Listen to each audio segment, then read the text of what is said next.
All right, for the little clip now, I have a piece of 1/8 by half. I believe that's half.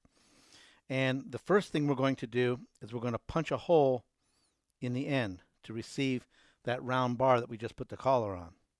So we're going to punch a hole in the end. And just to go back over real quickly, okay, after we punch that hole, then we're going to drift it to the size that we want so that it'll pass freely around that rod we've just put the collar on. But just so everyone is aware, a punch is usually very stout. This guy is small. Here's a bigger one. They're really quite stout. You make them. They're not very long. You don't want them to pivot much. You want a direct drive right straight down, okay? And so they taper rather quickly to the size of the hole that you're going to punch, because we want a lot of mass body here because there's going to be a lot of force coming down.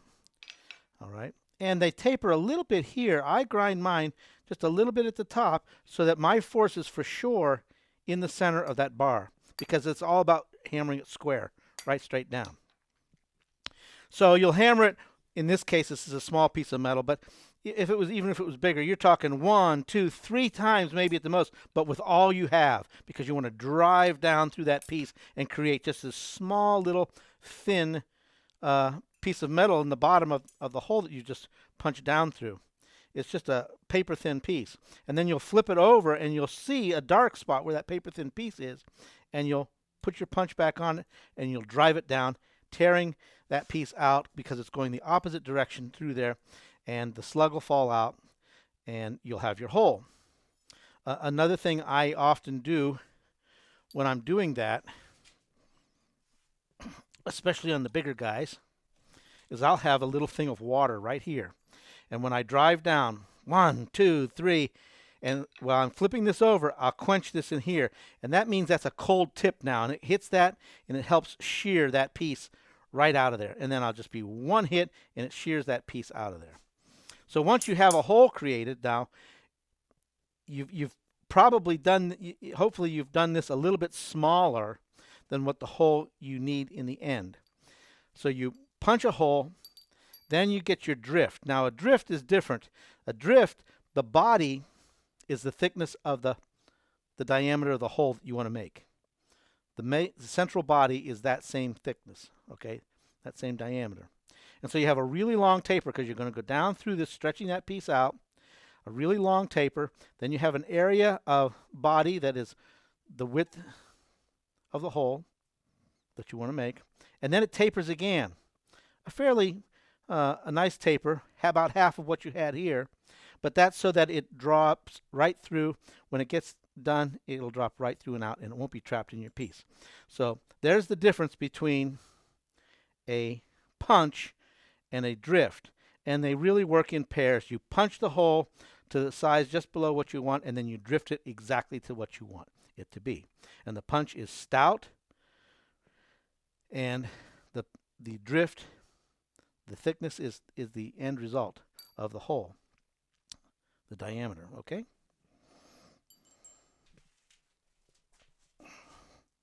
So I just hold the piece between my legs like this. Be very careful to center it just right. Whoop. Got 2 good hits there, right? Flip it over. I can see the dark spot in it now. Right there it is. I can bring it over here over a Pritchell hole. You could do it even without the Pritchell hole, but there we go. Bring them out here. And so we have our hole. I don't know if you can see how well you can see that. I'll put that right in front of there. There we go. Hopefully you can see there. We have a nice little hole. It's a little thin piece. Let me go ahead and drift it now.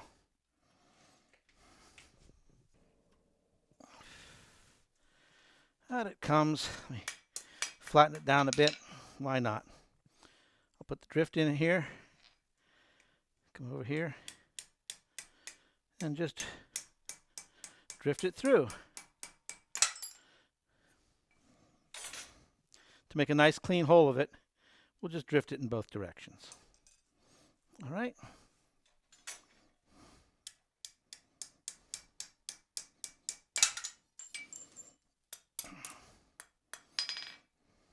Now, if you don't like that bulge, the way it's bulging out on one side a little bit more than the other, put the drift in and hammer that down if you don't like it. But I don't have a problem with that. That one's okay. I like that.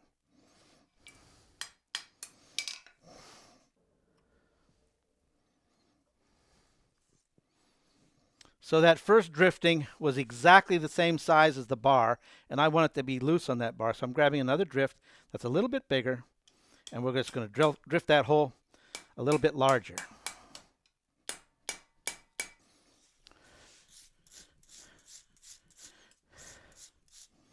Okay, let's see how it works here. So here's our rod that it's going to go through. Oops, there we are. And it fits this really nice. Okay, let's bring it around like that. Okay. So it fits nice on that.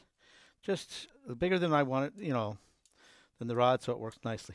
Now, that isn't perfectly square at the top. Now's a good time that you can take and file it or grind it, however you want to do that. Make that a really nice radius. Let's do that. All right, so I've taken a little bit of that excess off the corners there, rounded that up. All right, can you see that all right? Now at this point, the other part of that ratcheting mechanism requires there to be a slot right here that the ratchets itself goes through. And if you'd like to draw it on there first, go ahead. Not a bad idea. Now you have to decide on how long that slot has to be.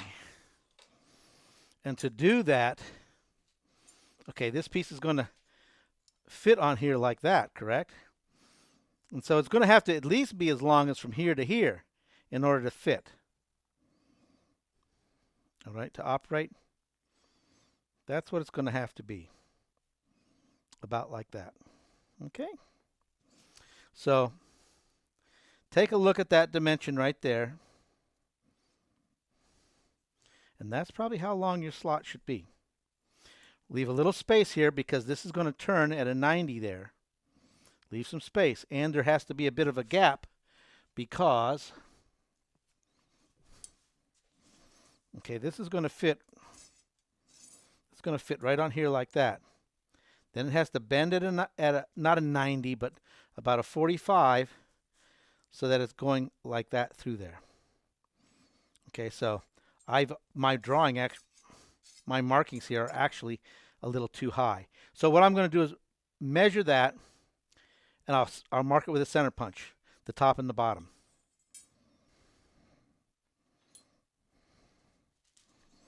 So I've measured that. Take a center punch right in the middle. Little tap, check, make sure I got it right. Come down here to the lower end of that slot that's going to be in there. Tap, check it right. Now, I want to take a chisel and create a line between those two center punch holes.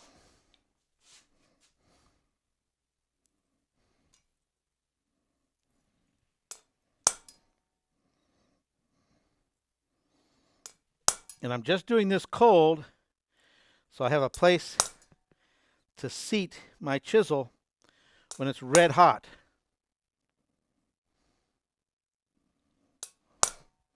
Because I'm going to get this red hot then and chisel that on through. Now be very careful here. Do your very best to get this in the center. All right, so I'm going to bring it out here to this cutting plate that I have. I've already got my chisel lines marked in there.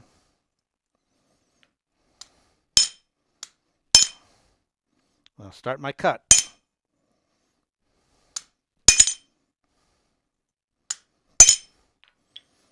Now I notice sometimes it chisels one side is ground more than the other, so I'll just turn it halfway through.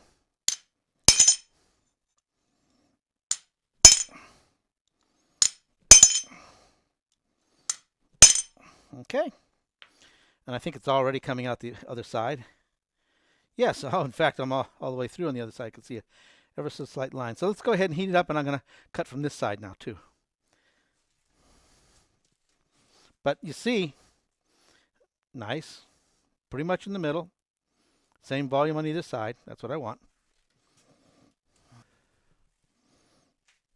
Okay. Okay, so I can see that line now right there in the middle. Come through this side. Let me switch cameras real quick here. Can you see that?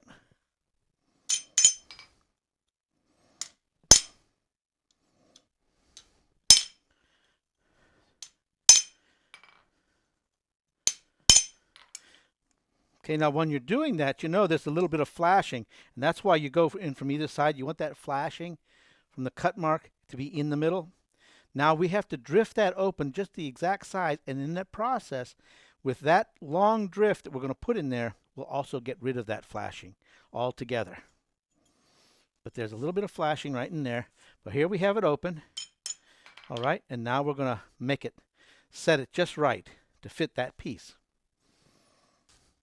So here's the drift I'm going to use to drift this slotted hole. Okay, and I'm going to put it in. I'll probably start from this side, work it in a ways, and we'll hammer it a bit. You'll see what I do. And I'll come in from this side and hammer it. And we'll get rid of that flashing, and we'll make this distinct socket for the ratchets. So again, I'm just going to put this thing through here like that. I'm going to come down through here and just put it through a bit.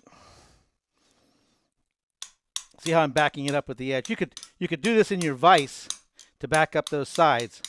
See, I'm opening that up. Now I'm going to bring it over here, and I'm going to tap it a little bit. Close it back up. We've already gotten halfway there, haven't we? Now I'm just going to come in from this side a little bit. Open that up.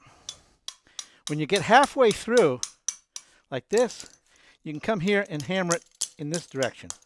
And it really trues it up, okay?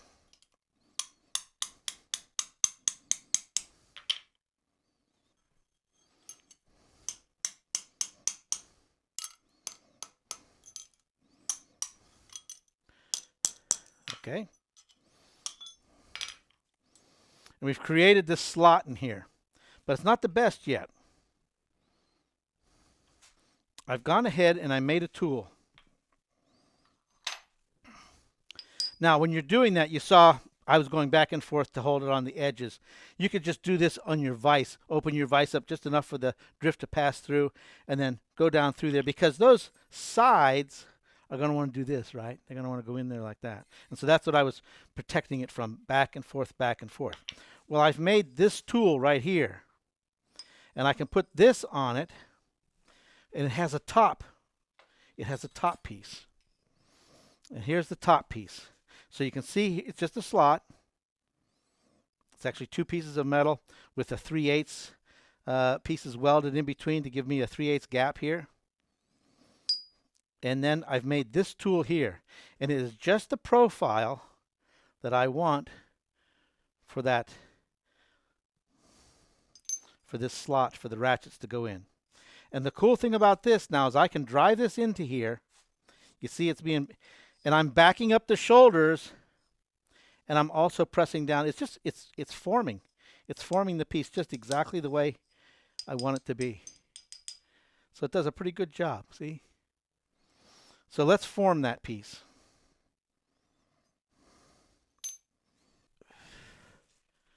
So I'm just going to bring that guy out. Again, I'll probably, for this first one, I'm probably going to have to hang on to it here until I get it seated.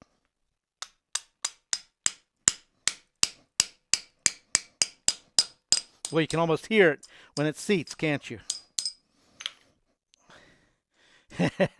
That's a big difference than what we had, isn't it? That really cleaned that up quite a bit. But now I want to come in from this side, the other side, and finish it up.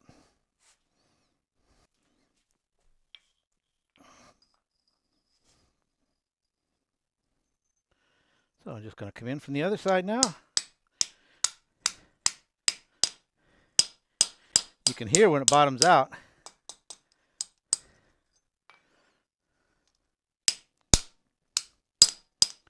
It just dresses that whole piece up very nicely. Okay. Is that any good, that slot? Now, if it's too wide, that's not a problem. We can tuck that back in, right? I can just get this on the anvil here and just tuck it in just a little bit. And I'm going to do that because it's a bit wide for our piece here. Our piece isn't nearly that wide going into there. But you see now, see how that's going to... Let me get that tucked in.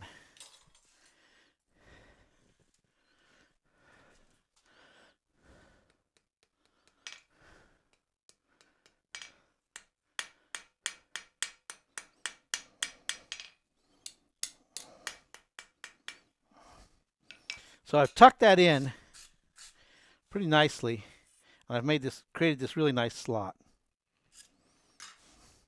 Now, originally when I first started doing these, you'd end up getting in there and doing a lot of file work. To open it up, just to drift it up a little bit more. But you get in there and you do a lot of file work to get all the nasties out of it. Okay. But this way you don't have to do that. It cleans it up pretty nicely. Now you can still get in there and just touch it up with a file if you want to just in case there's any rough stuff. All right. Now with this sliding through here very nicely, and you can see it turning like that. So we look at it this way.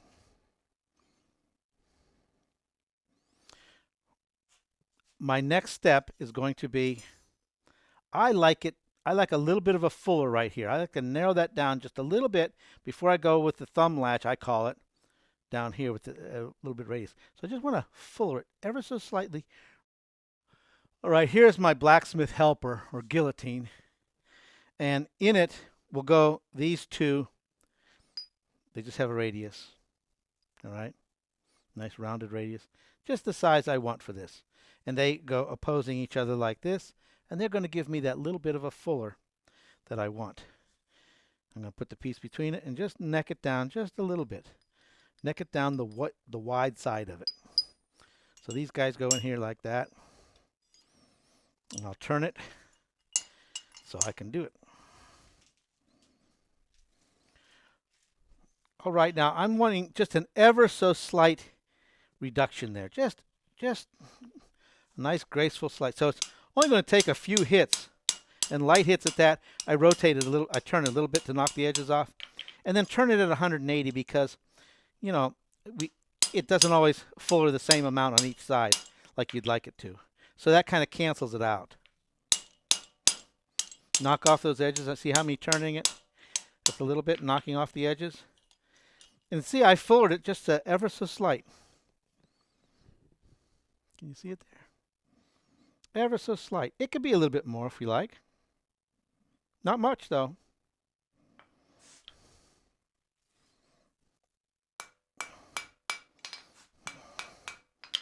So do you see the shape of the piece? I hope you can see it there. So what I'm going to do now is just going to cut it off down here, shape this end into a thumb spot, and then we have to put a 90, not a 90, but a 45 up in here. And this will kick back too. You'll see.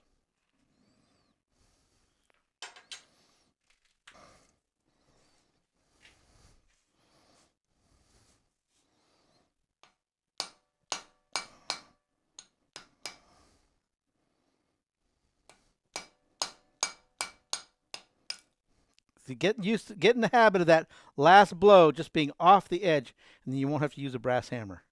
Just get used to it. Last one right off the side, and it drops out. So let's look at this piece here that we made. I went ahead and folded it here, right? You saw me fold it there.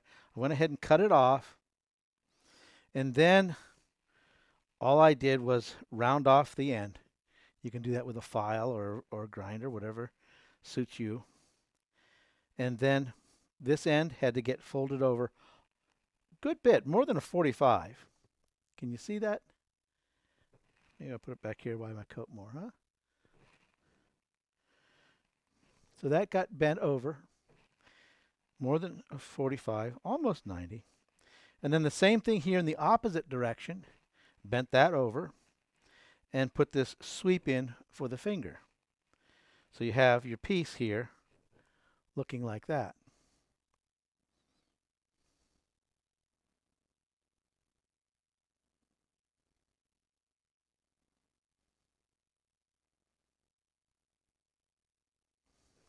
Now let's see how it goes together.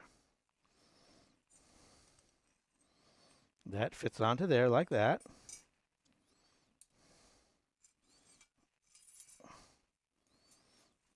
And so now do you see how this little mechanism works? Let me grab something here.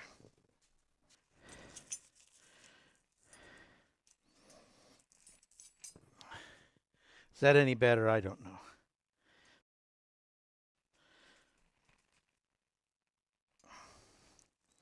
And your mechanism up and down like that.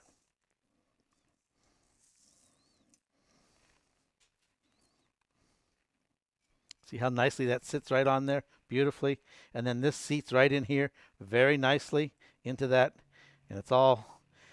And the nice thing about it is we did very little filing, correct? This has been almost all done at the forge. Very little. Now, here's our next part. We have to connect this up here. All right. And we have to keep in mind how high this guy goes. And see, that's why I left so much material. In fact, I didn't leave too much material, did I? Because you see, when he gets to the top one, there has to be some distance here. And so I just barely have enough right now to come across here and do that.